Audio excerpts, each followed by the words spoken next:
In a modest auto repair shop on the outskirts of town, Tom Martinez spends his nights working by lamplight, transforming an old Mercedes coupe into something extraordinary. His skilled hands craft specialized controls and a custom lift system, though he can barely afford the parts. During the day, he knows her only as Ms. Sarah, a quiet woman in a wheelchair who dreams of driving again. What he doesn't know is that she's Sarah Thorne, the reclusive tech heiress worth billions, traveling incognito to find something money can't buy: genuine kindness. While Tom's creditors circle and bills pile up, he pours his heart into every weld and wire, determined to give one person back their freedom.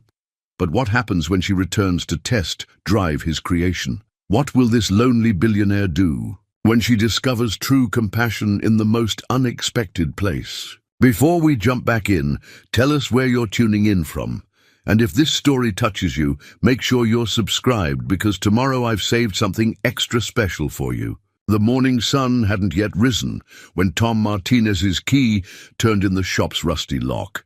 Dawn's first light caught the faded lettering above: Martinez and Father Auto Repair, where the ampersand now tilted at a crooked angle. Tom touched the sign gently as he passed beneath it, a morning ritual as familiar as his first cup of coffee. Inside, the air carried the comforting scent of motor oil and metal, mingled with the mustiness of the aging building. Tom flicked on the fluorescent lights, their steady hum a welcome companion after another sleepless night.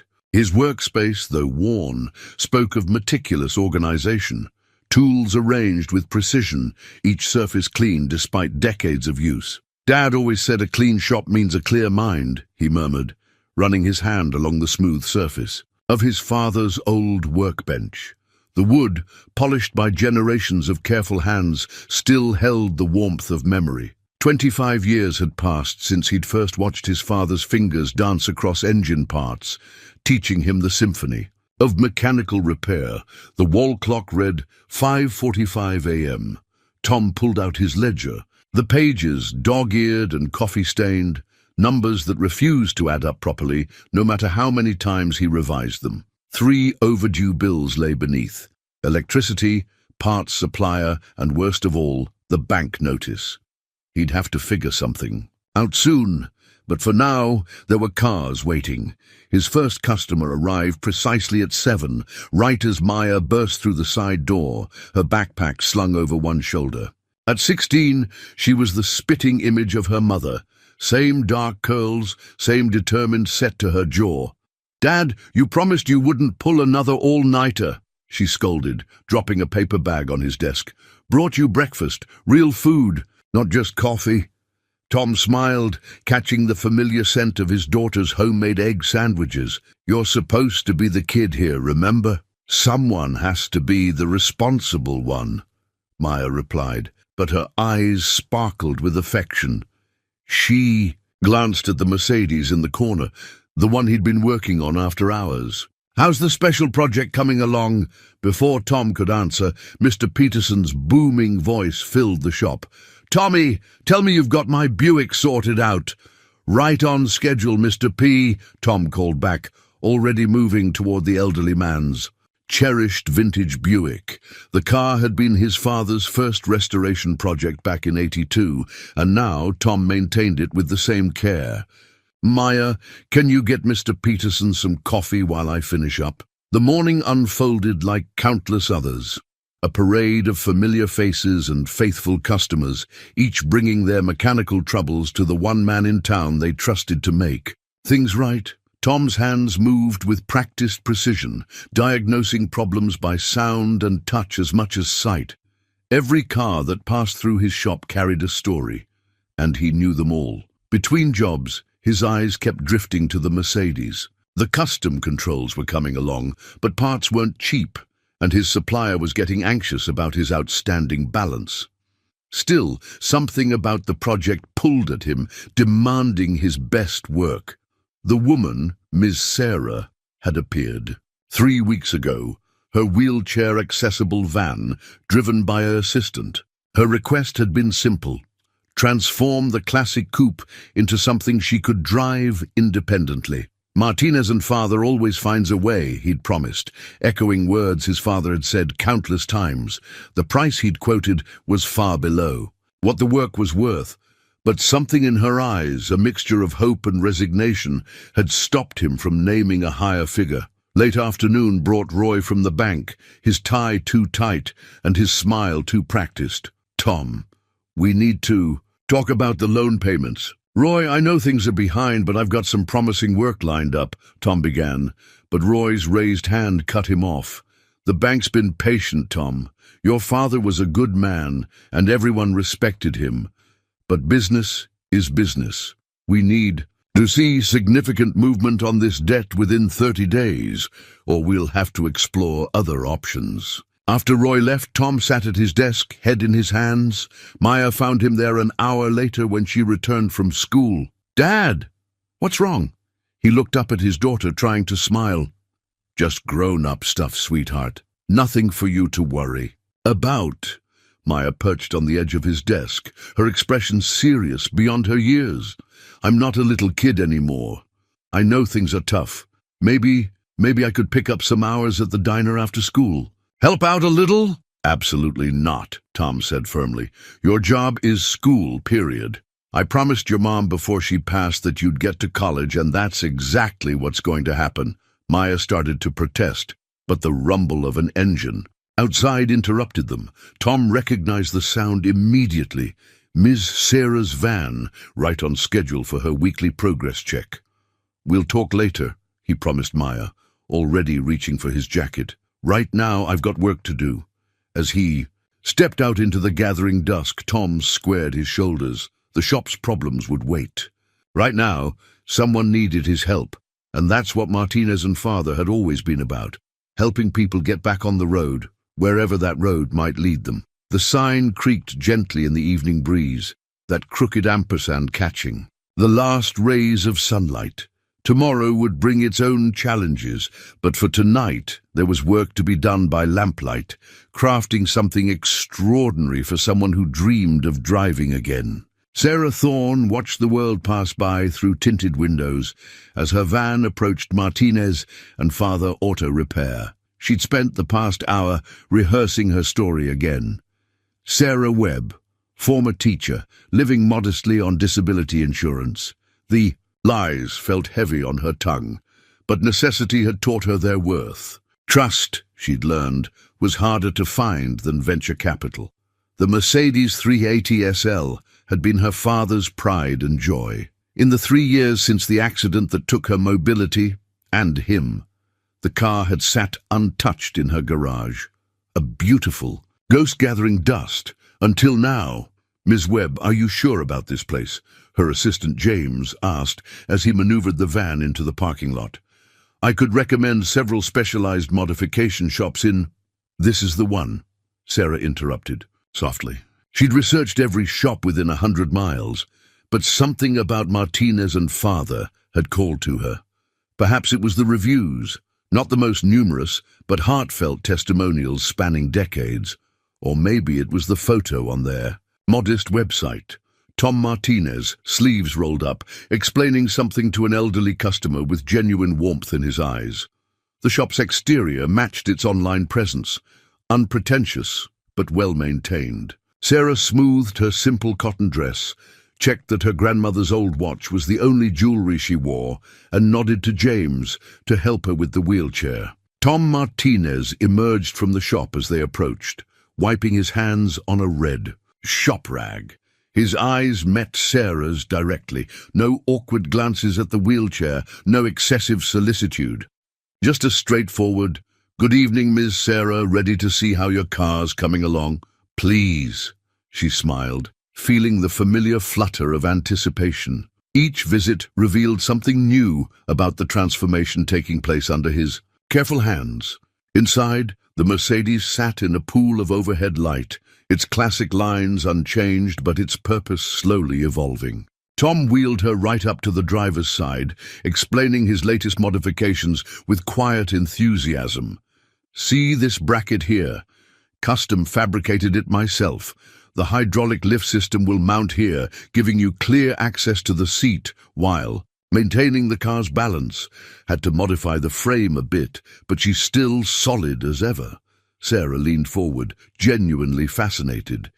You actually made that piece? My father believed in fabricating what you couldn't find, Tom explained, a note of pride in his voice. Said any fool could order parts from a catalogue, but a true mechanic creates solutions. He demonstrated the mock-up of the hand controls, his movements precise and patient. Sarah found herself watching his hands, strong, capable hands that spoke of years of skilled labour. They reminded her of her father's hands, always slightly stained with ink from his engineering drawings. The challenge, Tom continued, is integrating everything smoothly without compromising the car's character. These old Mercedes, they have a soul to them. Don't want to lose that. You sound like my father, Sarah said before she could stop herself. He used to say, machines have personalities. Smart man, Tom smiled. Was he a mechanic too? Sarah hesitated, the truth pressing against her carefully constructed story. An engineer, she said finally. He passed away a few years ago. Something in Tom's expression shifted, a flash of shared understanding. Lost my father 5 years back. Still find myself turning to ask his opinion sometimes. The moment stretched between them, quiet and genuine. Sarah felt the familiar guilt of her deception twist in her stomach. Here was a man who spoke truth, as naturally as breathing, while she calculated every word. Their conversation was interrupted by quick footsteps and the appearance of a teenage girl, Tom's daughter Maya, Sarah recalled from previous visits. The girl carried a textbook and wore a slightly harried expression. Dad, I hate to interrupt, but I'm stuck on this physics problem and it's due tomorrow.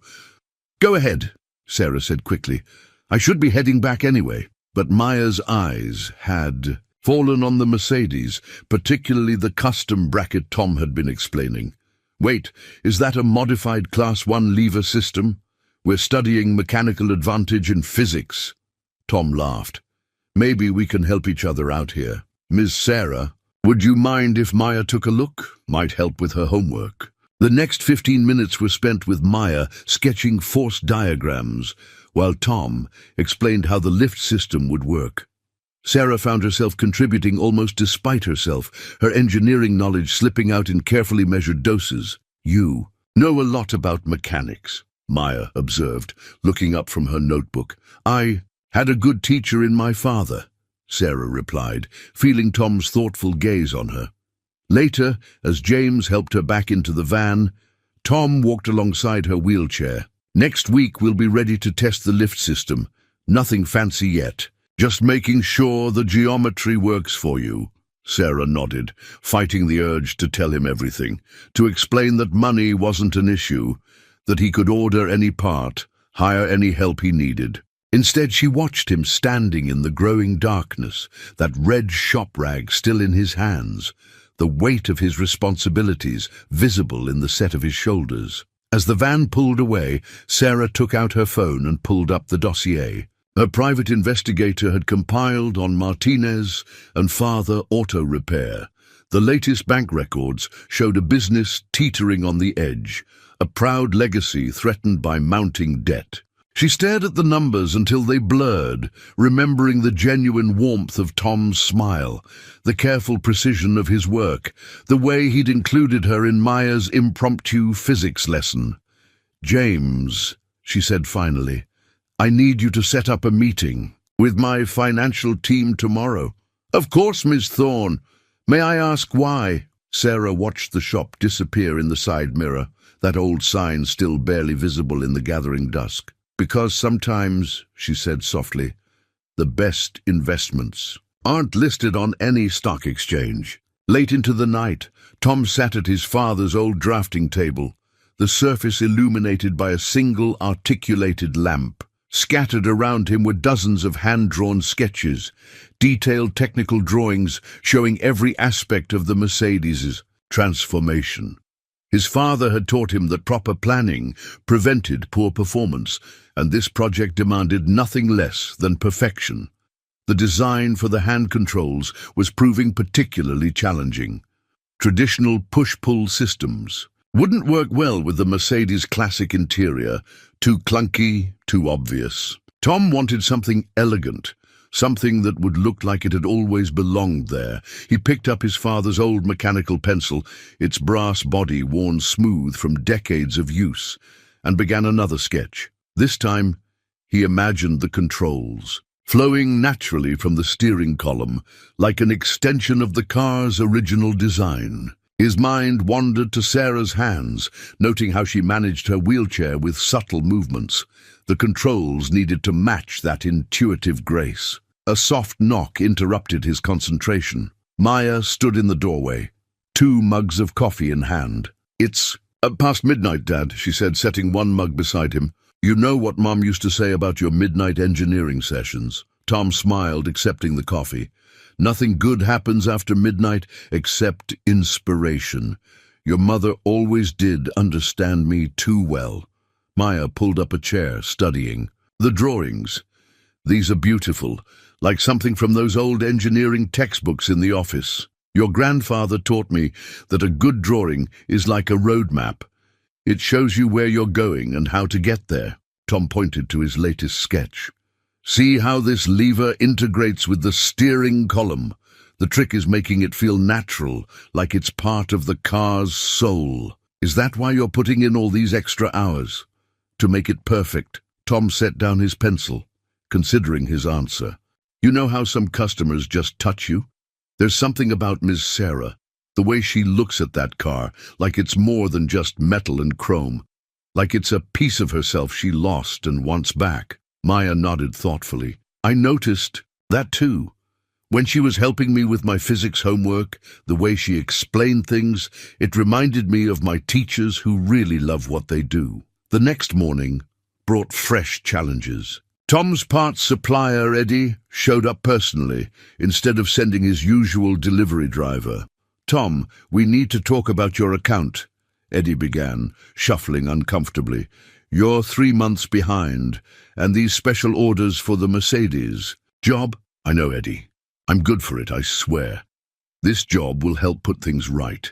Eddie looked around the shop, his eyes lingering on the faded sign outside. "Your father was my friend, Tom. He gave me my first break when I started my business. But I've got my own bills to pay." Tom felt the weight of his father's legacy pressing down on him. 2 weeks, Eddie, that's all I need. The adaptive controls are almost ready for testing." Eddie sighed, pulling out his notebook. 2 weeks.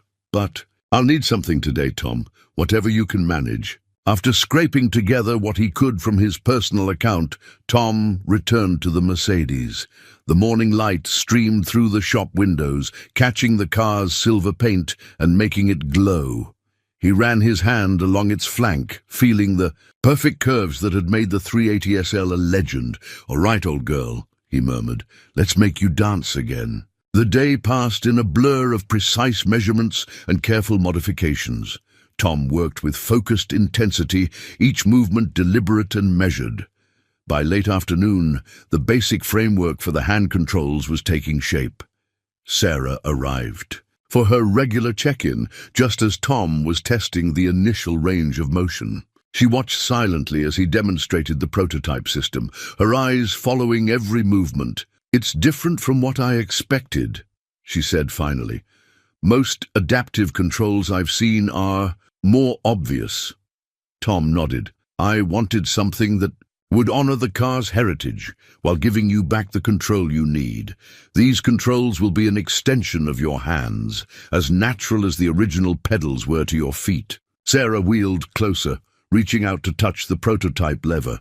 Her fingers traced the curved metal with surprising familiarity. "The ergonomics are perfect," she said softly, then caught herself. "I mean, it looks very comfortable," Tom filed. Away that moment of expertise, adding it to the growing list of little inconsistencies he'd noticed. But something held him back from asking questions.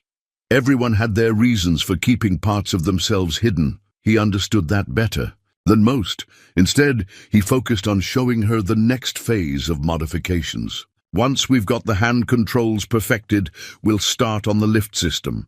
I've designed it to be nearly invisible when not in use, just a subtle panel that flows with the car's lines. As they discussed the details, Tom noticed how Sarah's entire demeanor changed when talking about the technical aspects of the project.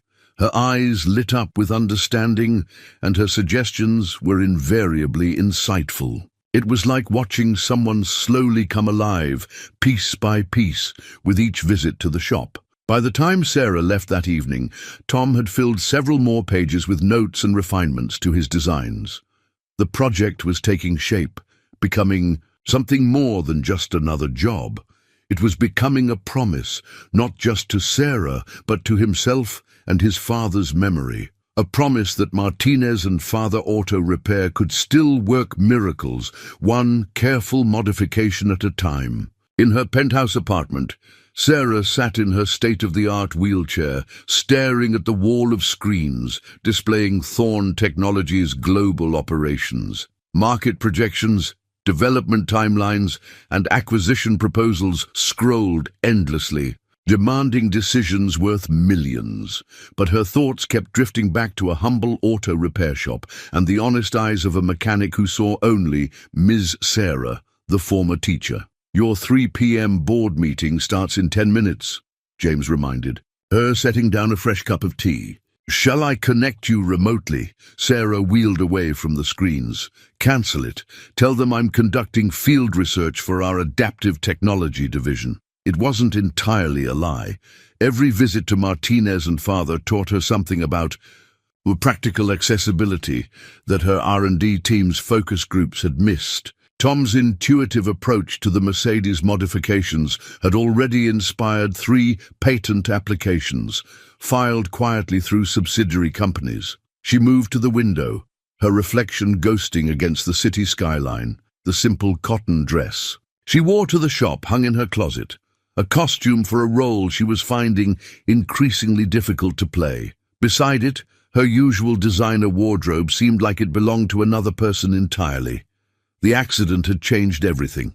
3 years of surgeries and rehabilitation had taught her that money couldn't fix everything, couldn't make doctors work miracles. But it had also shown her how wealth shaped people's reactions.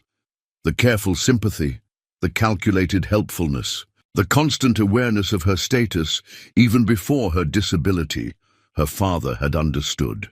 In his last moments, trapped in their ruined car, he had squeezed her hand and whispered, "Remember, Sarah girl, true worth isn't in what we own, but in what we create for others." She'd built Thorn Technologies' adaptive technology division in his memory, but somewhere along the way, spreadsheets and profit margins had replaced the pure joy of engineering she'd shared with him, until she'd found Martinez and Father. Sarah pulled up the latest report from her private investigator on her tablet. Tom's financial situation was worse than she'd initially realized.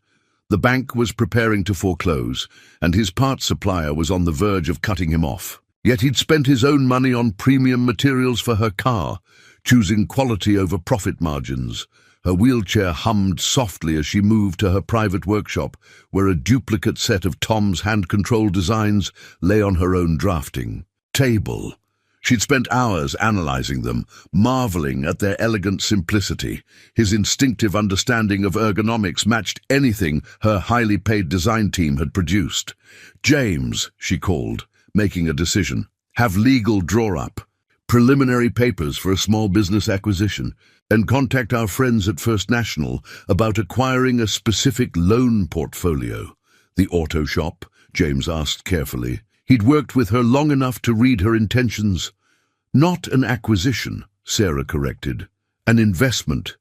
But keep it quiet. I need to understand something first." "And what's that, Miss Thorne?"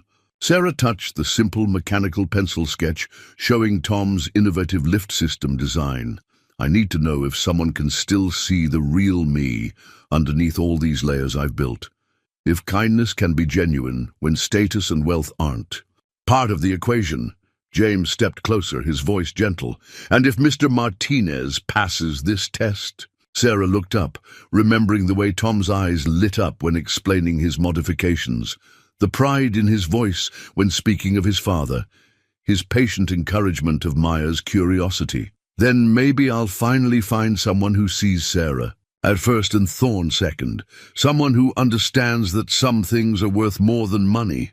She turned back to the city lights, her fingers tracing the worn armrest of her wheelchair, the one she used at the shop, deliberately chosen for its simplicity. "For now, though, I'm just Miss Sarah, trying to reclaim a piece of herself through the magic worked in a humble garage by honest hands."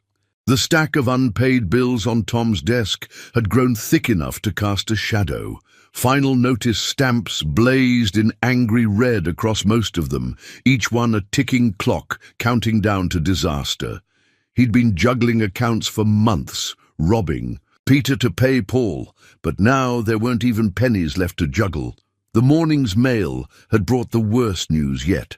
A formal notice from the bank announcing their intent to initiate foreclosure proceedings. 30 days. After 3 generations, Martinez and Father Auto Repair could disappear in just 30 days.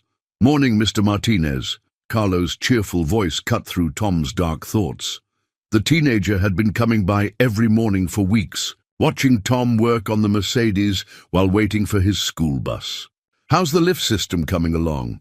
Tom managed to smile, tucking the notices into his drawer. "Making progress, Carlo. Want to take a look?" Carlo's eyes lit up as Tom showed him the latest modifications. The boy had a natural mechanical aptitude that reminded Tom of Maya at that age. "See how this bracket distributes the weight?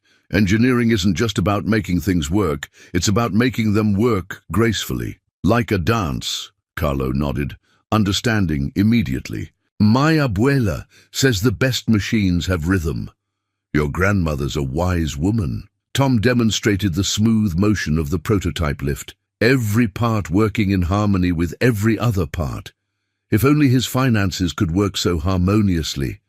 The parts for Sarah's car had eaten deeply into his emergency reserves, but he couldn't bring himself to regret the quality of materials he'd chosen. Some things you simply couldn't compromise on. The morning rush brought its usual parade of minor repairs and oil changes, bread and butter work that kept the lights on, or used to, before parts costs had skyrocketed and customers had started stretching their maintenance intervals to save money. By afternoon, even his most loyal customers could sense something was wrong. Mrs. Henderson, who'd been bringing her Volvo to the shop since Tom's father's time, lingered after paying her bill. "Tommy," she said softly, "I was talking with the ladies at Bridge Club. We've heard rumors about the bank." She pressed an envelope into his hand. "It's not much, but we all pitched in. Consider it an advance on future repairs." Tom's throat tightened as he felt the envelope's weight. "Mrs. Henderson, I can't." "You can and you will," she interrupted firmly. "Your father helped us all out when times were tough. Now it's our turn." The envelope contained nearly $2,000 in cash, a generous gesture that touched his heart, but barely dented the mountain of debt he faced. Still, it reminded him that Martinez and Father had always been more than just a business. It was part of the community's fabric. Later, while replacing a timing belt, Tom heard Maya's voice raised in argument with someone out front. He emerged from under the hood to find Roy from the bank standing in the office, his tie as perfectly knotted as ever. "The timeline isn't negotiable, Tom," Roy was saying. "The bank has been more than patient." "Patient," Maya interrupted, her voice sharp with teenage indignation. "My dad works harder than anyone I know. He's helped half the people in this town keep their cars running when they couldn't afford repairs elsewhere." "Maya," Tom said quietly, "homework time." She started to protest but recognized his tone. With a final glare at Roy, she grabbed her backpack and retreated to the office. "She's right about one thing," Roy said after she'd gone. You do good work, Tom. But good work isn't enough anymore. The bank needs hard numbers, not goodwill." After Roy left, Tom found himself standing before his father's old tool chest. Each drawer contained precision instruments acquired over a lifetime of work, tools that had built this business from the ground up. The thought of them being sold off in a bankruptcy sale made his stomach turn. The Mercedes sat silently in its bay, half-completed modifications gleaming under the shop. Lights. Tom ran his hand along its sleek flank, feeling the cool metal beneath his fingers. The car represented everything Martinez and father stood for: quality work, innovative solutions, and the simple human dignity of helping someone regain their independence. "What would you do, Dad?" he whispered to the empty shop. But the only answer was the quiet ticking of cooling engines and the distant sound of Maya's pencil scratching against paper as she worked on her homework, trusting him to keep their world from falling apart. The hydraulic system wasn't cooperating. Tom stood back from the Mercedes, wiping sweat from his forehead with his sleeve as he studied the partially installed lift mechanism. Something wasn't right. The motion was jerky, unpredictable. For anyone else, it might have been good enough, but not for this project. Not for Sarah. The shop was quiet, the kind of silence that only exists in the deep hours of night. A half-empty cup of coffee had gone cold on his workbench, and the clock on the wall showed just past midnight. The prototype lift arm hung suspended over the driver's seat like a mechanical question mark. "Talk to me," Tom murmured to the car, an old habit learned from his father. "What am I missing?" He played the lift through its motion again, watching the hydraulic lines flex and stretch. The problem revealed itself in subtle vibrations, micro shudders that meant resistance where there should be smooth flow. Tom pulled out his father's old notebook, its pages yellow with age and spotted with oil stains. Among the handwritten notes and diagrams, he found what he was looking for: a section on hydraulic system harmonics. His father had written, "Remember, fluid wants to flow like water in a stream. If it fights you, you're trying to make it go somewhere it doesn't want to go." The answer hit him like a bolt of lightning. He'd been thinking about the lift system as a mechanical problem, but it was really about flow dynamics, the hydraulics. Lines needed to follow natural curves, not the angular paths he'd originally designed. Working with renewed energy, Tom began redesigning the hydraulic routing. He curved the lines gracefully around existing structures, like a river finding its path through a landscape. Each bend and transition was carefully calculated to maintain constant pressure without restriction. "Dad would love this," he whispered, making another adjustment. The solution was elegant in its simplicity, no extra parts needed, just a better understanding of how things wanted to work naturally. As he worked, Tom's mind wandered to Sarah's latest visit. She had watched him demonstrate the original prototype with such focused attention, her eyes following the movement of each component. There had been something in her expression, not just interest, but understanding, like she could see the mathematics behind the motion. The new design took shape under his hands. By 3 a.m, Tom had completely reimagined the hydraulic system. The lift arm now moved with liquid grace, rising and falling in one smooth motion. He tested it repeatedly, making minor adjustments until the action was perfect. But the hydraulics were only part of the challenge. The hand controls needed to work in harmony with the lift system, creating a seamless transition from wheelchair to driver's seat.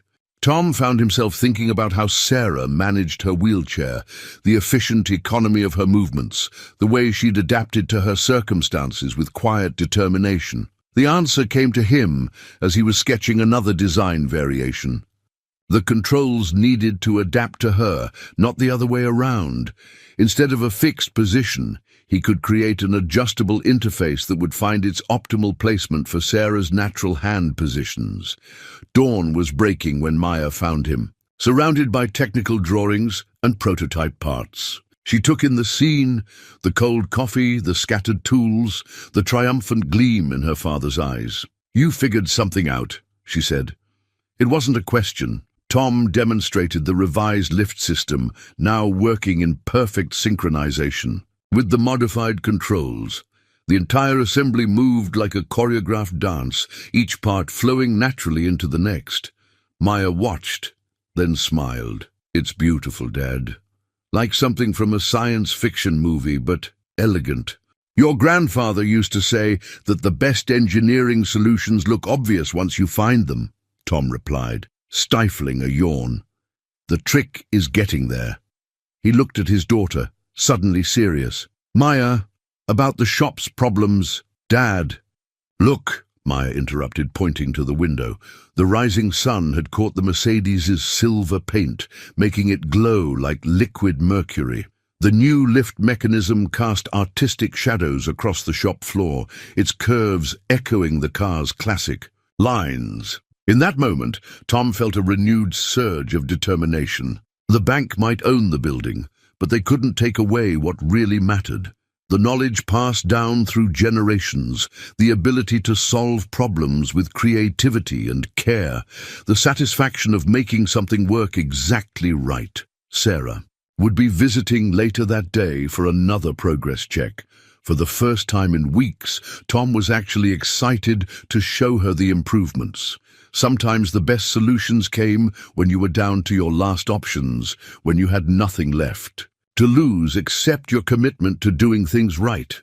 The old family photo sat in its worn frame on Tom's desk, edges softened by time. His father stood proudly in front of the shop, one arm around Tom's mother, the other hand resting on young Tom's shoulder. The sign behind them was freshly painted. Then the ampersand standing straight and true. Sarah noticed the photo during her afternoon visit, her eyes lingering on the happy family scene. "You look about Maya's age there," she observed softly. 15, Tom confirmed. "Just starting to learn my way around an engine. Dad said I had the touch, could feel when something wasn't right just by listening. Maya has that same gift," Sarah said, watching the teenager across the shop as she helped a customer understand their maintenance schedule. "She explains things the way you do, making the complex feel simple." Tom smiled, pride warming his voice. "She's smarter than I ever was, already talking about engineering programs for college." His smile faltered slightly, "assuming we can figure out how to afford it." Sarah's fingers tightened imperceptibly on her wheelchair's armrest. The urge to reveal her identity, to solve his problems with a single phone call, was almost overwhelming. Instead, she steered the conversation back to safer ground. "Tell me about your father," she said. "He must have been an extraordinary teacher. He believed in doing things right, no matter how long it took." Tom picked up the photo, his expression distant. "Used to say that every car that came through our doors carried someone's dreams with it. Might be a family's only transportation, or a restored classic that reminded someone of their youth. Our job wasn't just fixing machines, it was keeping dreams alive. Like what you're doing with the Mercedes," Sarah said quietly. Their eyes met, and something shifted in the air between them. Understanding, perhaps, or recognition of a shared truth. "My father taught me to drive in a car like this," Sarah found herself saying, the memory rising unbidden. "He said the Mercedes wasn't just about luxury. It was about engineering excellence, about creating something that would last." She stopped, worried she'd said too much, but Tom just nodded. "That's why these modifications have to be perfect. Not just functional, but worthy of the car's heritage, and worthy of giving you back that connection." Maya approached, carrying a stack of invoices. "Dad, I organized today's paperwork, but—" She hesitated, glancing at Sarah. "It's okay," Tom assured her. "Miss Sarah knows things are tight right now." Maya set down the invoices. The parts supplier called again, and Mr. Peterson's check bounced. He was so embarrassed, said his pension payment was delayed. "Tell him not to worry about it," Tom said immediately. "We'll work something out." Sarah watched this exchange, seeing the weight of responsibility on both their shoulders. Maya was too young to carry such adult concerns, yet she bore them with remarkable grace. "Maya," Sarah said suddenly, "would you be interested in learning more about adaptive vehicle engineering? I have some experience from my teaching days." The girl's eyes lit up. "Really?" That would be amazing. I've been researching accessibility modifications ever since Dad started this project. What followed was an hour-long discussion that revealed more than Sarah intended. Her technical knowledge slipped out naturally as she explained concepts, drawing on engineering principles she shouldn't have known as a former teacher. She caught Tom watching her thoughtfully several times, but couldn't bring herself to maintain her facade of ignorance.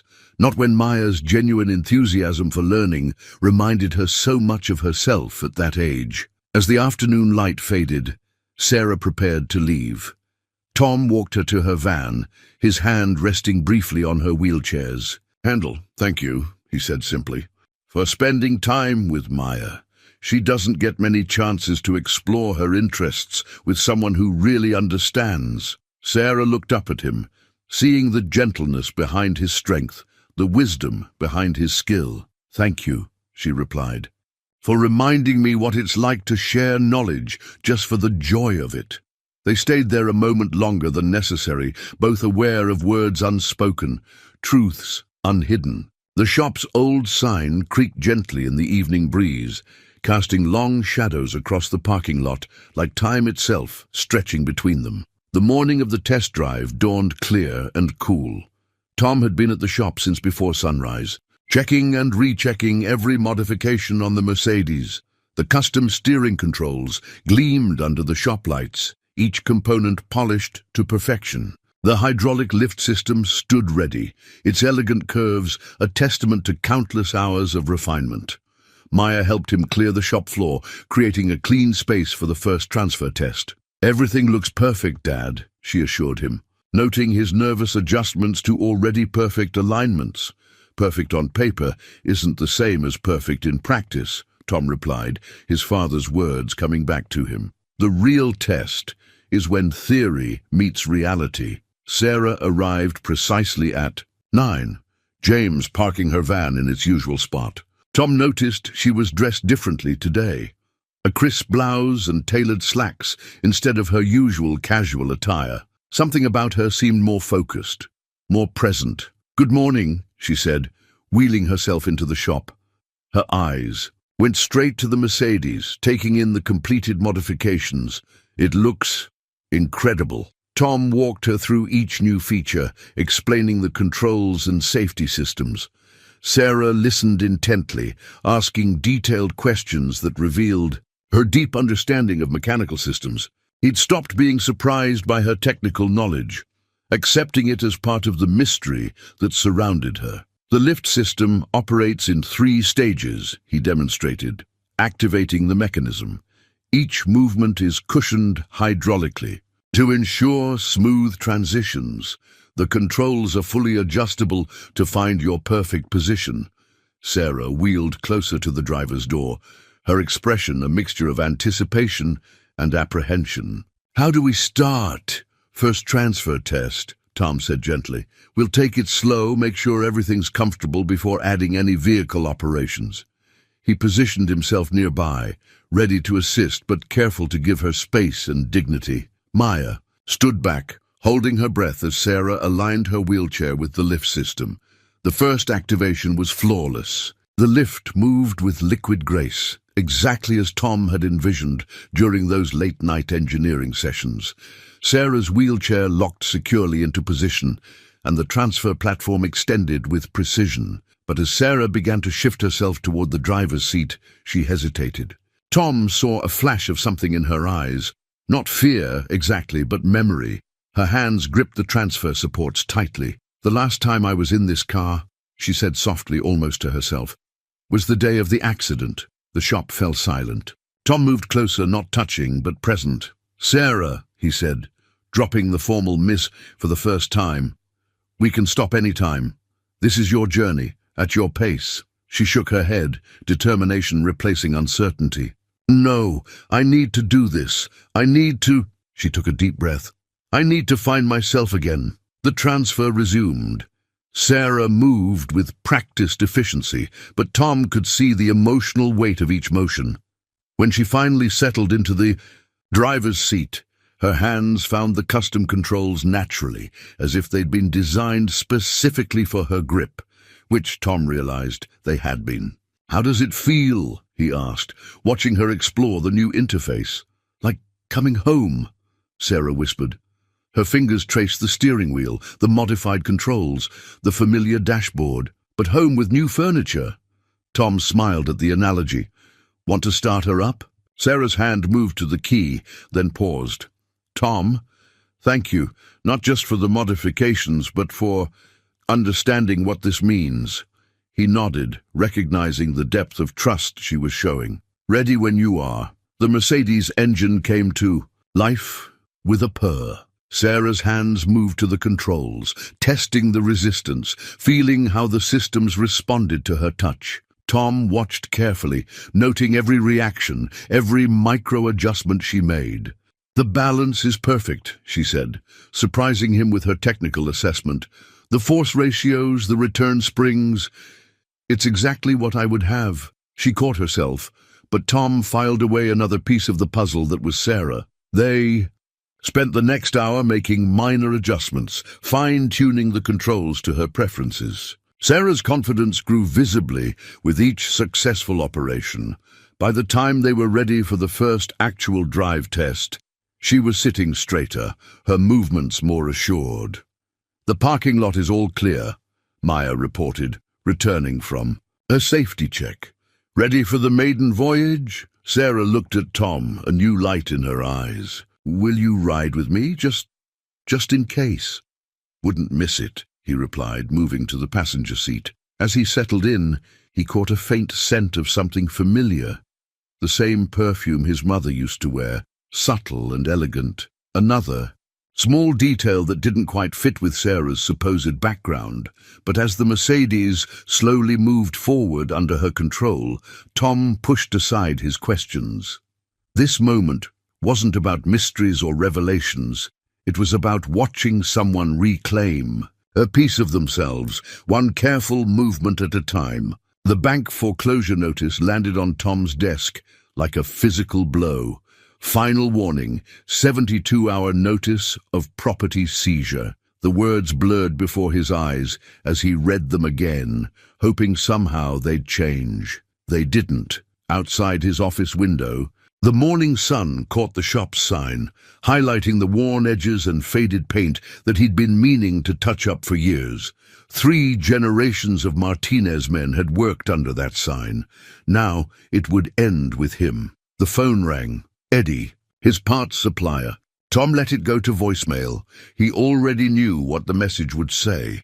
The special orders for Sarah's Mercedes had pushed his credit past its limit. No more parts would be coming without payment in full. Maya found him still staring at the notice. An hour later. "Dad, Mrs. Henderson is here for her oil change, and Mr. Peterson wanted to know if—" She stopped, seeing his expression. "What's wrong?" He tried to shield her from the paper, but she was too quick. Her face paled as she read it. 72 hours? But that's not enough time to— "Maya." Tom's voice was gentle but firm. "I need you to go home and start packing up the apartment. Focus on the important things. Photos, documents, your mom's memory box." "No." Maya's chin lifted, so like her mother in that moment it made his heart ache. "We're not giving up.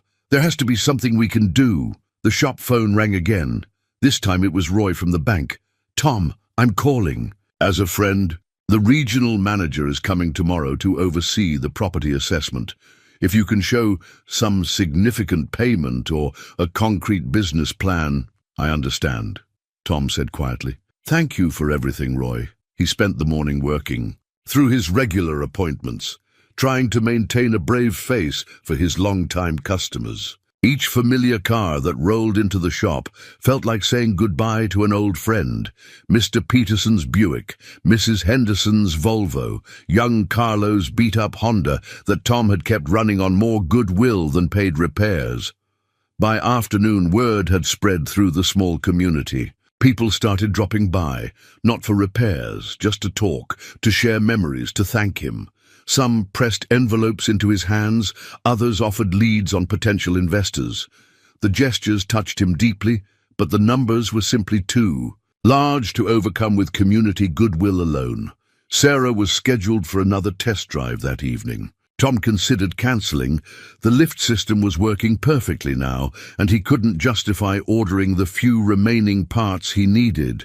But something made him keep the appointment. Maybe he owed her an explanation for why her project would remain unfinished. He was cleaning up the shop, preparing to face her, when Maya burst in from the office. "Dad, come quick. You need to see this." Tom followed her to the small TV they kept in the waiting area. A news report was showing footage of a sleek corporate headquarters. Thorn Technologies' revolutionary new adaptive vehicle control system announced today. The company's CEO, Sarah Thorn, demonstrated the prototype personally. The image switched to a woman in an elegant wheelchair, speaking to reporters outside a modern research facility. Tom's coffee cup slipped from suddenly numb fingers, shattering on the floor. It was Sarah. His Sarah, but transformed. Designer clothes, professional styling, radiating corporate authority. She was demonstrating a control system eerily similar to the one he'd designed for her Mercedes. "The patent was filed 3 weeks ago," Maya said quietly, holding up a printout of the technical documents, "right after you finished the prototype." Tom felt the floor shift beneath his feet. Every lingering question about Sarah suddenly made horrible sense. Her technical knowledge, her careful vagueness about her past, the subtle hints of refinement she couldn't quite hide. "She used us," Maya whispered. "Used you. Stole your design to—" "No." Tom's voice surprised them both with its firmness. "There has to be more to it. Sarah wouldn't—" But he couldn't finish the thought.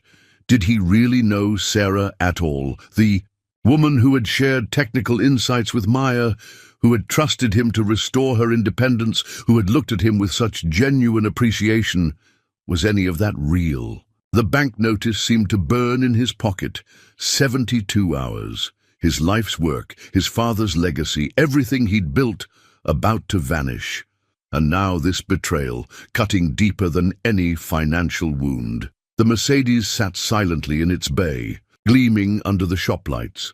In its reflection, Tom saw not just his own failures, but the shattered pieces of something else he hadn't even realized he was building. Trust, connection, maybe even love. Sarah arrived at the shop that evening in a different vehicle, a glossy black Tesla adapted with state-of-the-art controls. Her wheelchair was no longer the simple model Tom had grown familiar with, but a sophisticated carbon fiber design that probably cost more than his annual income. James, her assistant, looked uncomfortable as he helped her down the vehicle's built-in ramp. Tom stood in the shop doorway, Maya slightly behind him. The setting sun cast long shadows across the parking lot, the old sign creaking softly in the evening breeze. "I can explain," Sarah said quietly, wheeling herself forward. She pulled an ID card from her jacket. Not the worn teacher's ID she'd shown before, but a sleek corporate badge. "My name is Sarah Thorn. I'm the CEO of—" "We know," Maya interrupted, her young voice tight with hurt. "We saw you on the news. Saw your patent filing, too." Sarah flinched at the accusation in Maya's tone. "The patent isn't what you think. If you'll let me—" "Why?" Tom's single word cut through the tension. He hadn't moved from the doorway, his expression unreadable in the gathering dusk. Sarah wheeled closer, her practiced corporate poise cracking. "Because I needed to know if it was still possible. Real human connection, genuine kindness, innovation driven by heart instead of profit margins." She gestured at the Tesla behind her. "I have 100 engineers who could have modified a car for me using the latest technology and unlimited budgets, but I wanted something else, something real." "Real?" Maya stepped forward. "Was any of it real? The teaching stories, the physics lessons, were you laughing at us the whole time?" "Maya," Tom said softly, placing a hand on his daughter's shoulder. To Sarah, he said, "Come inside. We should talk." The shop felt different in the evening light. The Mercedes sat silently in its bay, a chrome and steel witness to everything that had passed between them. Sarah's eyes were drawn to the family photo on Tom's desk, still in its worn frame. "I never lied about what matters," she said.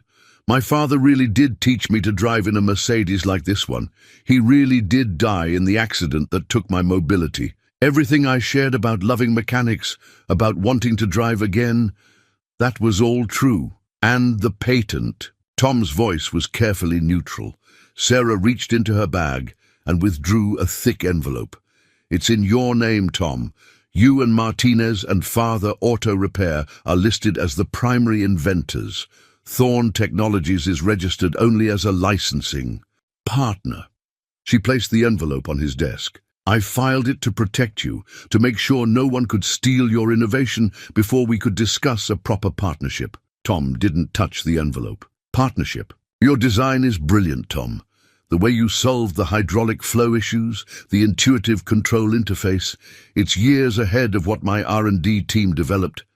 But more than that, you understood what it meant. Not just technically, but emotionally. What it means to give someone back their independence." She wheeled closer to Maya. "And everything we shared about engineering, about physics, that was real too. You reminded me of myself at your age, of how it felt to discover the beauty in mechanical solutions." Maya's expression softened slightly, but she still looked to her father for guidance. Tom finally moved, picking up the patent documents. As he read, Sarah continued speaking, her corporate polish falling away completely. "I came here looking for something money couldn't buy. What I found was..." She gestured around the shop, taking in the tools, the memories, the legacy of 3 generations. "I found authenticity, innovation driven by compassion instead of profit. A father teaching his daughter the same values my father taught me." She pulled out another envelope, thicker than the first. "The bank foreclosure, the parts supplier issues, I can solve those with a single phone call, but that's not why I'm here." She placed the envelope beside the patent papers. "I'm here to offer a real partnership, funding to expand Martinez, and father into a specialized adaptive vehicle center. Your expertise, your values, your name on the door, my company's resources and distribution network." "And if I say no," Tom asked quietly, "then the patent still belongs to you. Do with it what you want. Sell it, develop it yourself, lock it in a drawer. It's your choice." Sarah's hands gripped her wheelchair's armrests. "But I hope you'll say yes, not for the money, but because together we could help thousands of people regain their independence. We could make your father's legacy reach further than he ever dreamed possible." The shop fell silent, except for the soft ticking of cooling engines. Through the windows, the old sign's shadow stretched across the floor like a bridge between past and future. Tom looked at the papers in his hands, then at his daughter, and finally at Sarah. "You should have told me the truth from the beginning," he said simply. "I know," Sarah whispered. I needed to know if someone could see me. The real me, not the CEO, not the billionaire, not the woman in the wheelchair. Just me." The old newspaper article lay between them on Tom's desk, yellowed with age. The headline read, "Tech Pioneer Richard Thorn and Daughter in Fatal Collision." Below it, a photo showed a younger Sarah standing beside her father in front of Thorn.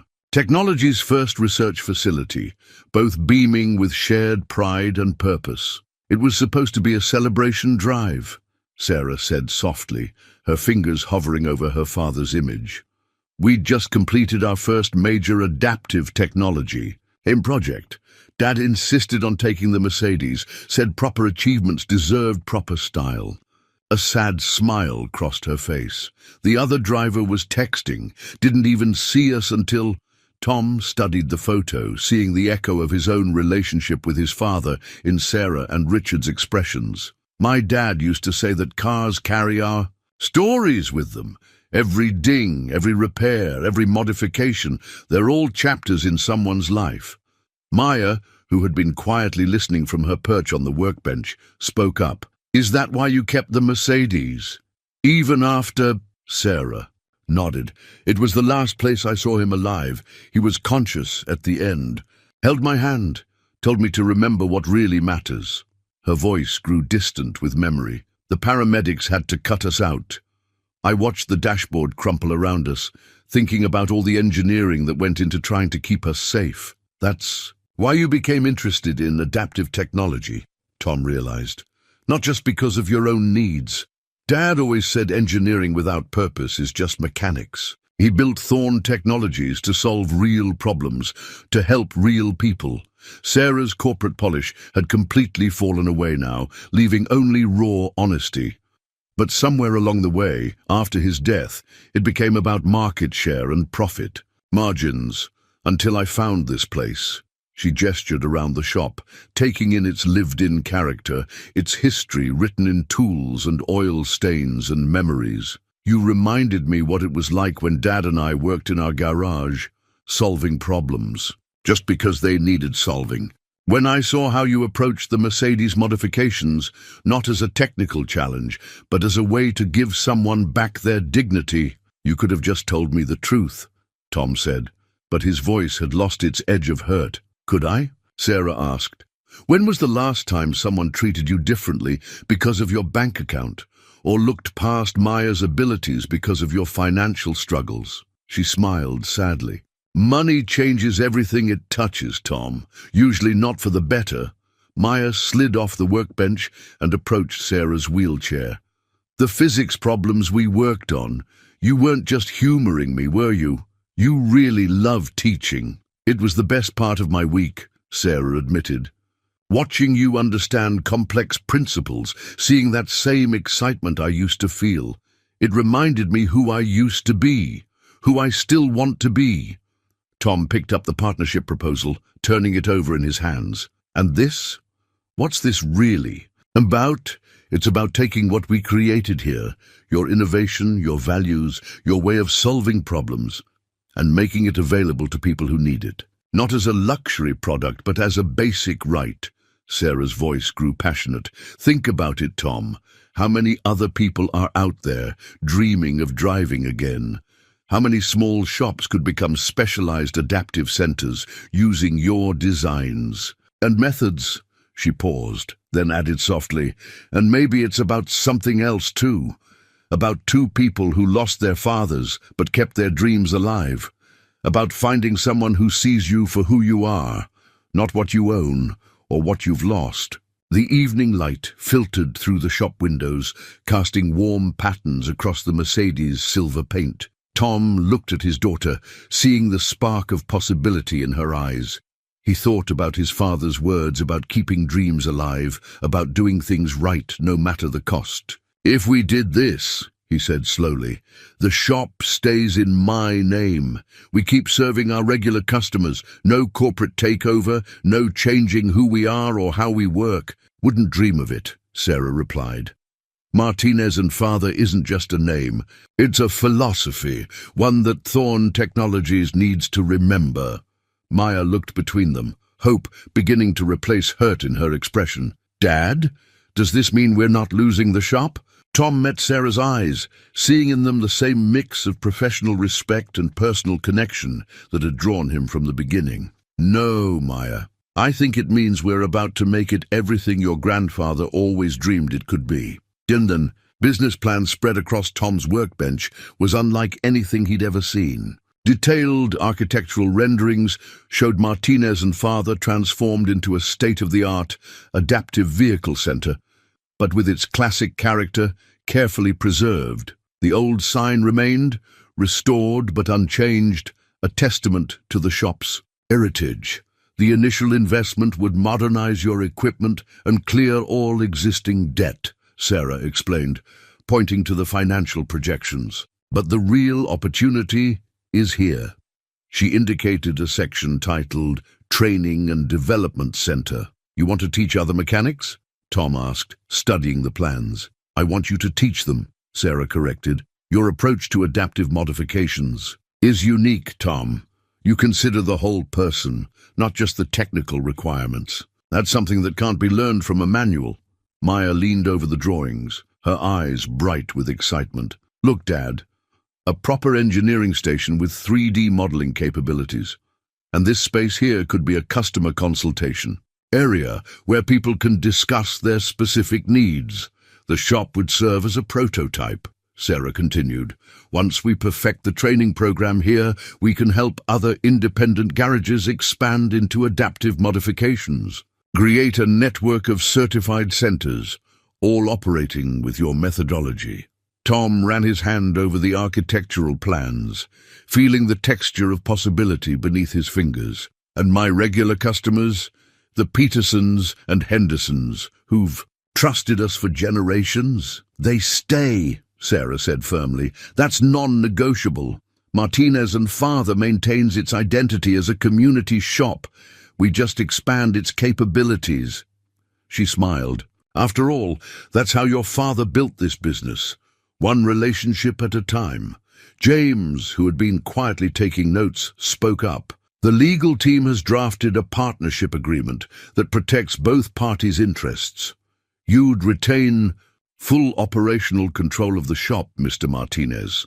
Thorn Technologies would provide funding, technical support, and distribution networks. Tom looked at Sarah. And your role in all this? Partner and first customer, she replied. The Mercedes project proved we work well together.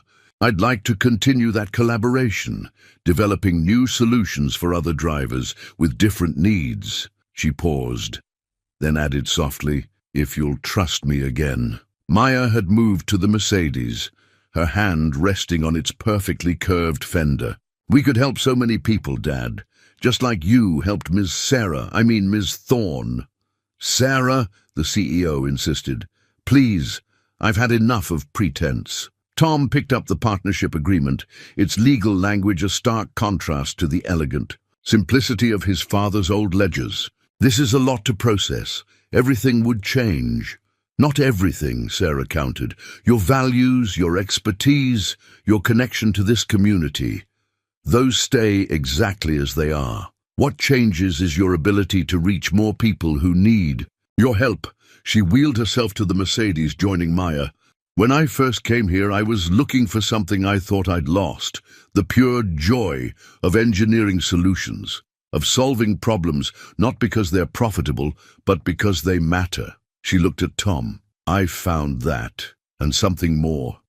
I found someone who reminded me of who I used to be, before spreadsheets and board meetings buried the engineer in me. Tom thought about his father, about the lessons learned at his side, about doing things right, about keeping dreams alive. He looked at Maya, seeing in her eyes the same passion for problem-solving that had driven him at her age. The training center, he said slowly. It would need someone who understands both the technical and human aspects. Someone who can teach others to see beyond the mechanics. Sarah nodded.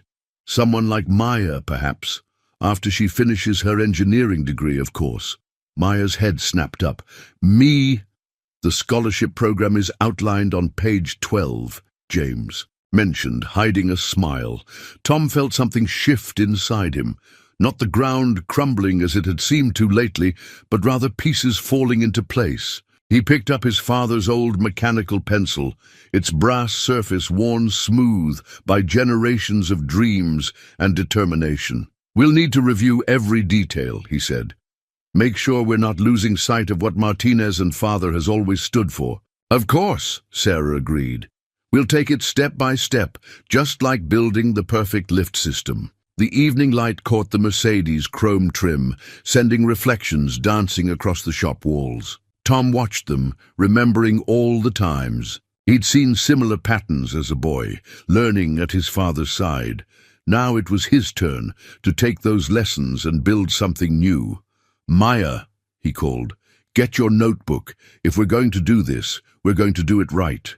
His daughter's smile was brighter than any blueprint's promise of the future. The architect's plans became reality with remarkable speed, but Tom insisted on keeping the shop open throughout the renovation. Our regular customers still need us, he'd said, and Sarah had agreed without hesitation. So they worked in phases, transforming the space piece by piece while maintaining the heart of Martinez and Father. The first major change was the installation of the new lift system. Tom watched as modern equipment was carefully positioned alongside his father's old tools. like branches being grafted onto a sturdy tree. The contractors, hand-picked by Sarah, showed the same respect for the shop's heritage that she did. "We're ready for the sign," the project manager announced one morning. Tom stepped outside to watch as craftsmen carefully removed the old Martinez and Father sign, its weathered surface telling decades of stories. "Don't worry," Sarah said, appearing beside him in her wheelchair. "It's just being restored, not replaced. Some things shouldn't change." The sign returned 3 days later, its original colors brought back to life, but its character preserved. The crooked ampersand had been straightened, but the hand-painted quality remained. Below it, elegant new lettering read, "Certified Adaptive Vehicle Center." Inside, the transformation was more dramatic. The new diagnostic equipment gleamed alongside. Tom's traditional tools. A dedicated design station occupied what had been empty storage space, its 3D modeling capabilities already proving invaluable for visualizing custom modifications. Maya spent every free moment exploring the new technology, her natural aptitude, making her an unofficial bridge between the old and new ways of doing things. Tom often found her explaining the shop's traditional methods to Sarah's technical team, or demonstrating new equipment to their longtime customers. "Mr. Peterson, look!" she called out one morning, showing the elderly man a 3D rendering of his beloved Buick. "We can model any modifications before we make them. Ensure everything works perfectly with your car's original design." The old man peered at the display, clearly impressed. "Your grandfather would be proud," he said to Tom. "Always said you had to keep up with the times while keeping hold of what matters." The customer consultation area proved particularly successful. Where once people had awkwardly described their needs across a cluttered counter, now they could sit comfortably and discuss their requirements in detail. The space featured examples of various adaptive controls and modifications, helping clients understand their options. "It's not just about showing what we can do," Tom explained to a reporter from the local paper.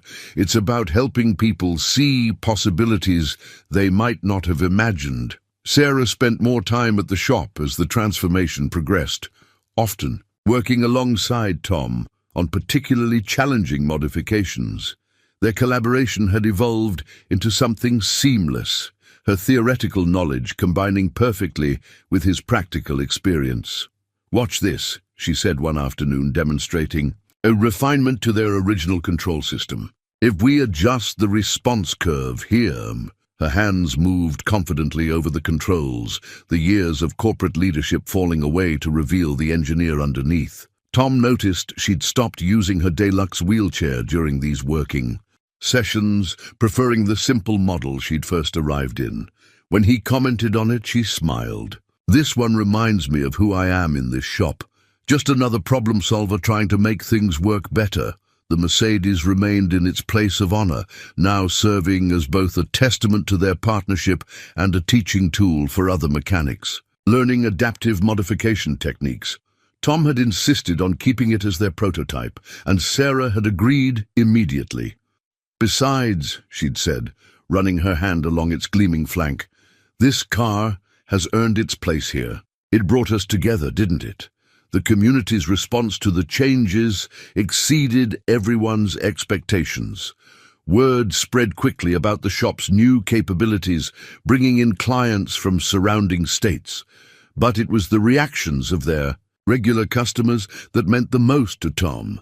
Mrs. Henderson summed it up best after bringing her Volvo in for its regular service. "It's different," she said, looking around at the modernized space, "but it still feels like Martinez and Father, still feels like home." One evening, after the last customer had left, Tom found Sarah sitting in the Mercedes, her hands resting lightly on the modified controls. The setting sun through the windows cast the same patterns he'd watched all his life, but now they fell across new equipment and fresh possibilities. "Having second thoughts?" he asked, noting her contemplative expression. "The twee opposite," she replied. "I was just thinking about what our fathers would say if they could see this." Your dad's practical wisdom combined with my father's technological vision. They'd probably say we're both stubborn enough to be right, Tom smiled. And maybe that's what makes this work. Sarah laughed, the sound echoing naturally in the transformed space. A perfectionist mechanic and a billionaire engineer walk into a garage, she began. Sounds like the beginning of a pretty good story, Tom finished, looking around at everything they'd built together, old and new, tradition and innovation, all finding their perfect balance. The first customer testimonial arrived in a handwritten letter, its pages filled with careful script. For 20 years after my accident, I thought I'd never drive again, it read. Martinez and father didn't just modify my car, they restored my independence. How do you put a price on freedom? Tom pinned the letter to the shop's new customer board, right next to his father's old service guidelines. The contrast between the worn, oil-stained paper and the modern display somehow captured everything they were trying to achieve. But success brought its own challenges. The waiting list for adaptive modifications grew longer each week, and Tom found himself struggling to balance the specialized work with regular maintenance jobs. He refused to turn away his longtime customers, even as the demand for adaptive services increased. We need to hire more mechanics, Sarah said one morning, reviewing the schedule. At least 2, maybe 3. Tom looked up from the carburetor. He was rebuilding for Mr. Peterson's Buick. Finding people with the right skills is one thing. Finding people with the right attitude, that's different. You can teach skills, Sarah replied. Values, understanding, the ability to see the person behind the technical requirements, that's what we need to look for. They found their first new hire in an unexpected place. Carlo, the teenager who had watched Tom work on the Mercedes, introduced them to his older sister, Elena. She'd been working at a corporate chain garage, her natural talent hidden behind rigid corporate procedures. My brother told me how you modified Ms. Thorne's car, Eleanor said during her interview. How you made it beautiful, not just functional. That's the kind of work I want to do. The second addition came through Sarah's connections. A former military mechanic named Marcus, who had specialized in rehabilitating vehicles for wounded veterans. His experience proved invaluable, but more importantly, he shared Tom's philosophy of taking time to understand each client's specific needs. Maya took on the role of training coordinator, creating detailed documentation of their procedures while maintaining the human touch that made Martinez and father special. Her natural teaching ability emerged as she helped the new team members understand not just the how, but the why of their approach. The lift mechanism isn't just about angles and hydraulics, Tom overheard her explaining to Elena one day. It's about dignity, about making someone feel like they're just another driver, not a problem to be solved. But not everything ran smoothly. Some corporate clients, referred through Thorne Technologies, expected instant results and standardized solutions. They didn't understand why each modification required extensive consultation and custom work. We can't rush this, Tom insisted during a particularly tense meeting with a luxury car dealership representative. Every client is different. Every solution needs to be personalized. Sarah backed him completely. If you want assembly line modifications, there are other shops for that. Martinez and father does things differently. The pressure to expand faster, to standardize their processes, to become more efficient, was constant. Tom sometimes found Sarah in the shop late at night, working on paperwork, fighting her own corporate board to maintain their vision. Maybe they're right, she said one evening, exhaustion clear in her voice. Maybe we can't scale personal attention and customize solutions. Tom wheeled her away from the desk and toward the Mercedes. Remember your first test drive? How it felt when everything worked exactly right? When the car became an extension of yourself? Sarah's hand found the familiar controls, a smile touching her lips. Like coming home. That's what we're giving people. Not just modified vehicles, but a piece of themselves back. Tom gestured to the wall of customer letters, each one telling a story of renewed independence. You can't standardize that. The shop's new training program began to take shape, combining technical expertise with the human understanding that made their work special. Other independent garages sent mechanics to learn, and Tom found himself sharing not just technical skills, but his father's wisdom about keeping dreams alive.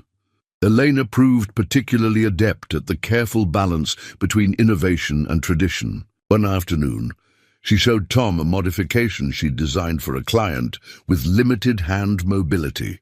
"I studied the way you integrated the controls in Ms. Thorne's Mercedes," she explained, "how you made them feel natural, like they belonged. Then I thought about how this client holds his coffee cup, the specific way he grips things, and designed around that." Tom smiled, recognizing his father's philosophy in her words. The shop was growing, changing, becoming something new, but its heart, its essential purpose, remained unchanged. They weren't just fixing cars, they were helping people rebuild their lives, one careful modification at a time. The local newspaper article captured it perfectly. Martinez and Father, where innovation meets compassion. The front page story featured a photo of Tom and Sarah working together on an adaptive steering system, their heads bent close in concentration, the shop's restored sign visible in the background. "It's not about the technology," Tom had told the reporter. "It's about listening to each person's story, understanding their needs, and finding solutions that feel natural to them." The article went on to describe their unique approach, highlighting how they'd maintained the shop's community roots while expanding its capabilities. The story caught the attention of the adaptive vehicle community nationwide. Soon, other publications wanted to feature their work. But it was a visit from Dr. Harrison, head of rehabilitation at the Regional Medical Center, that truly showed the impact they were making. "I've been working with patients for 30 years, the doctor said, watching Elena demonstrate their latest modification techniques. "I've never seen adaptive vehicles that so perfectly match each individual's capabilities and needs. Your work isn't just about transportation, it's about restoration of self." Sarah, who had been quietly observing from her wheelchair, spoke up. "That's all Tom. He taught us to see beyond the mechanical challenges." "No," Tom corrected, "that's us. Your engineering expertise combined with our practical experience. It works because we both understand what it means to honor someone's dignity while solving their problems." The doctor's visit led to a formal partnership with the rehabilitation center. Soon, occupational therapists were consulting with them during the modification design process, creating solutions that integrated perfectly with their patients' therapy goals. Maya thrived in this collaborative environment. Her natural ability to bridge the technical and human aspects of their work made her an invaluable liaison between the medical professionals and the shop's team. She started developing a standardized assessment process that still allowed for personalized solutions. "Look at this," she said one afternoon, showing Tom and Sarah a tablet-based evaluation system she'd created. "It helps us document each client's specific needs and preferences, but it's conversation-based, not just checkboxes. We're building a knowledge base while keeping the human connection." The success stories accumulated. A former concert pianist, her hands damaged by arthritis, driving again with custom-designed controls that drew on her musical muscle memory. A teenager with cerebral palsy taking his first solo drive in a car, modified to work with his unique movement patterns. Each solution was different, each one perfectly tailored to its user. Word spread through the disability community. People started traveling from other states, even other countries, to consult with them. The waiting list grew longer, but Tom insisted on maintaining their standards. "We're not an assembly line," he reminded his team during a staff meeting. "Every person who comes through that door has a story, and our job is to understand it before we start turning wrenches." Sarah's corporate board finally began to understand the value of their approach. The data was undeniable. Their client Satisfaction rates were unprecedented, and the innovative solutions developed at Martinez and Father were advancing the entire field of adaptive vehicle technology. They wanted quick profits, Sarah told Tom after a board meeting. We showed them something better, sustainable success built on genuine human connection. The Mercedes that had started it all became something of a legend in the adaptive vehicle community. Clients would ask to see it, drawing inspiration from its elegant solutions. Tom kept it in perfect condition, occasionally letting Sarah take it for a drive when she needed to remind herself how far they'd come. One quiet evening, after the day's work was done, Tom found Sarah sitting in the Mercedes, running her hands over the controls they'd designed together. "Remember when you first came here?" he asked, leaning against the car's door. "Pretending to be just another customer?" She smiled. "I was looking for something authentic in a world of corporate polish. Found more than I bargained for. We both—" "You did." Tom looked around the shop, at the blend of traditional tools and cutting-edge technology, at the wall of customer testimonials, at the restored sign that still proclaimed Martinez and Father to the world. "Dad used to say that every car carries dreams with it. I never understood just how right he was until we started this." Through the windows, they could see Eleanor working late, teaching Carlo some basic diagnostic techniques while he waited for his sister's shift to end. Maya was in the office, video conferencing with a medical team about a particularly challenging case. The shop hummed with purpose, with innovation, with humanity. "We're not just fixing cars anymore," Sarah said softly. "We're fixing broken pieces of people's lives." "No," Tom corrected her again, smiling. "We're giving them the tools to fix themselves. That's always been the real magic of Martinez and Father."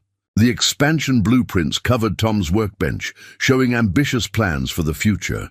Not just for Martinez and Father, but for a network of adaptive vehicle centers across the country.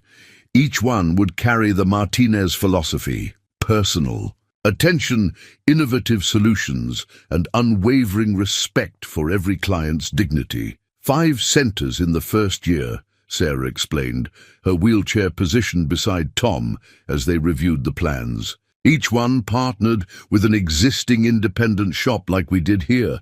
We provide the training, technology, and certification. They maintain their local character and connections. Tom traced the proposed locations with his finger, and Maya's training program would be the foundation. "She's already revolutionizing how we document and share knowledge," Sarah nodded. "The way she combines technical expertise with emotional intelligence, it's exactly what we need to replicate our success."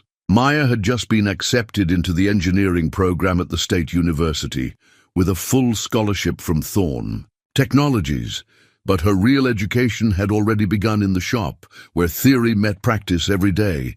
"Dad," she called from the customer consultation area, where she was working with a new client.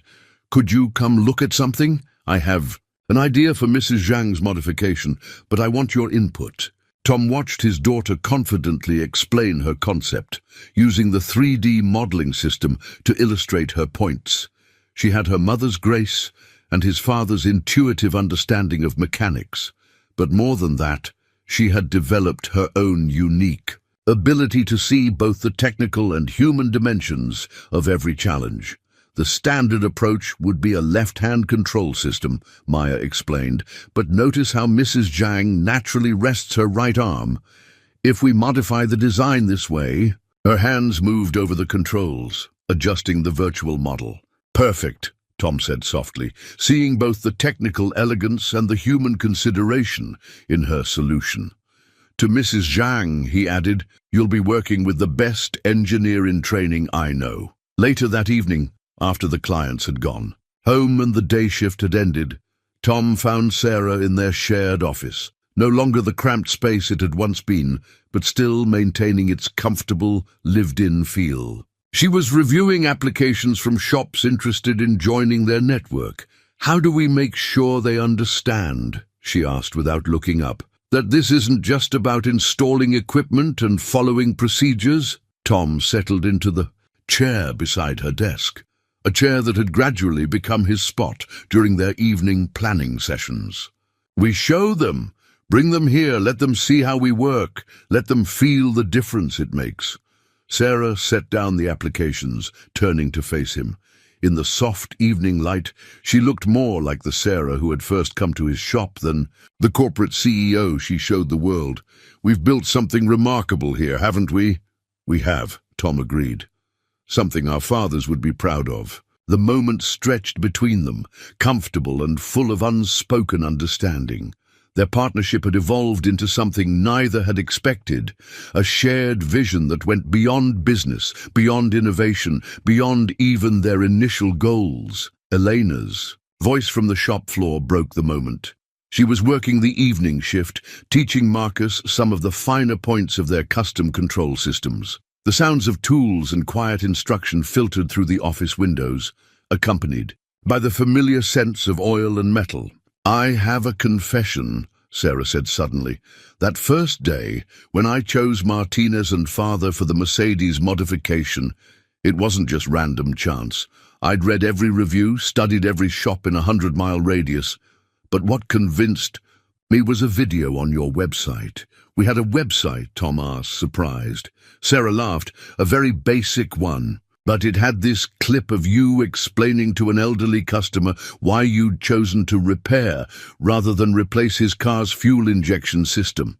The care in your voice, the respect you showed, that's what I was looking for." Tom remembered that video.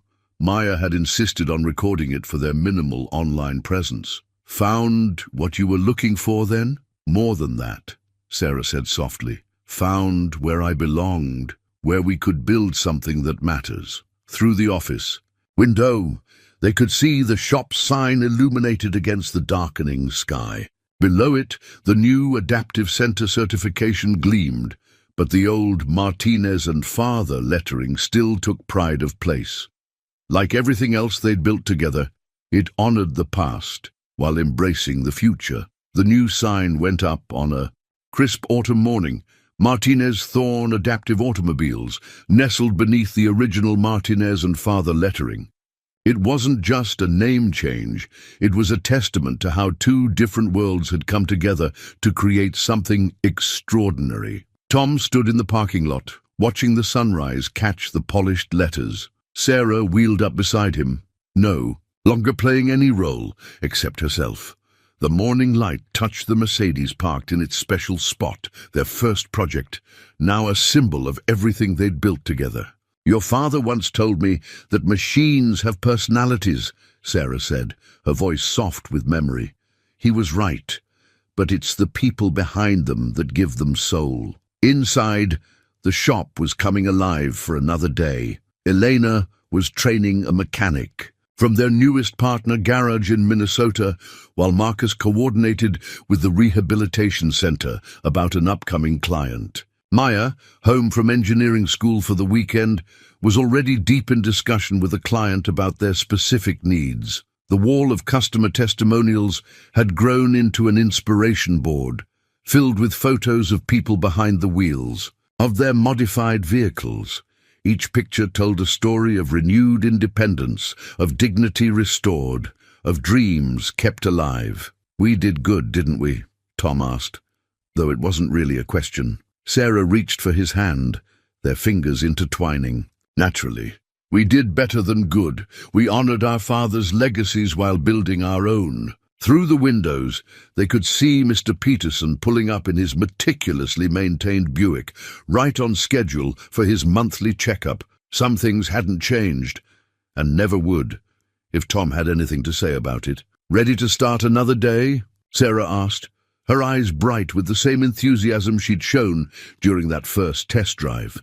Tom smiled, thinking of all the lives they'd touched, all the stories yet to unfold. The shop had grown far beyond his father's dreams, yet somehow remained exactly what it was always meant to be, a place where problems found solutions, where innovation served humanity, where dreams got the chance to drive again. "You know what Dad always said," Tom replied, holding the door for Sarah's wheelchair. "Every morning brings a new chance to make something work better." The Mercedes caught the morning light, its modified controls gleaming with promise. In its reflection, they could see not just their past, but their future, a future built on trust, innovation, and the simple human dignity of helping people find their way back to independence. Together, they moved into the shop, ready to write the next chapter of their story, one careful modification at a time. The old sign creaked gently in the morning breeze, its restored ampersand standing proud and straight, connecting past to present, father to son, innovation to tradition, and two people who had found in each other exactly what they needed to keep dreams alive and moving forward.